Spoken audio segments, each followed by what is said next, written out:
సాధారణంగా ఇరాన్‌కి ఏది మొన్న పాకిస్తాన్ ఇష్యూ చూస్తే అమెరికా ఇజ్రాయెల్ కలిసి ఇరాన్ మీద చేసినటువంటి అణుస్థావరాల మీద B-2 బాంబర్లకి పాకిస్తాన్ గగనతలం వాడుకుందంటే తప్పు.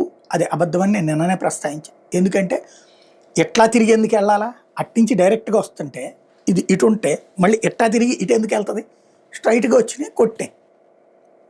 అది జరిగిపోయినటువంటిది. జోర్డాను, ఈజిప్టుకి తెలుసు వాళ్ళ పైనుంచినే వచ్చింది. అరబ్ దేశాలకు తెలుసు వాళ్ళ పైనుంచినే పోయింది. తప్పించి పాకిస్తాన్‌ని ఇంకా భవిష్యత్తులో వాడతది. ఆమెకు కూడా మాట్లాడుకున్నాం మనం. యుద్ధం తీవ్రమైతే భవిష్యత్తులో వాడుకుంటుందని. అదే సందర్భంలో కొంతమంది అత్యుత్సాహంగా పాకిస్తాన్ పని అయిపోయింది, పాకిస్తాన్ గగనతలం వాడినట్టు తెలుస్తుంది అన్నటువంటిది పెట్టారు. దాంతో పాకిస్తానోళ్ళే పెట్టారో లేకపోతే మరెవరో తెలియదు కానీ మన దేశంలో భారత గగనతలాన్ని వాడింది అమెరికా అన్నటువంటి ప్రచారాన్ని తెర మీదకి తీసుకొచ్చారు.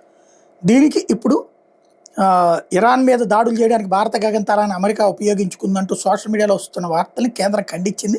అవి తప్పుడు వార్తలని PIB ఫ్యాక్ట్ చెక్ Xలో పోస్ట్ చేసింది. ఆపరేషన్ మిడ్నైట్ హ్యామర్ సమయంలో భారత గగనతలాన్ని అమెరికా ఉపయోగించలేదు. దాడులు చేసేందుకు అమెరికా విమానాలు పయనించిన మార్గాలను ఆ దేశ joint chiefs of staff chairman general Dan Caine మీడియా సమావేశంలో కూడా వివరించారు. అది చెక్ చేసుకోండి అని చెప్తున్నారు.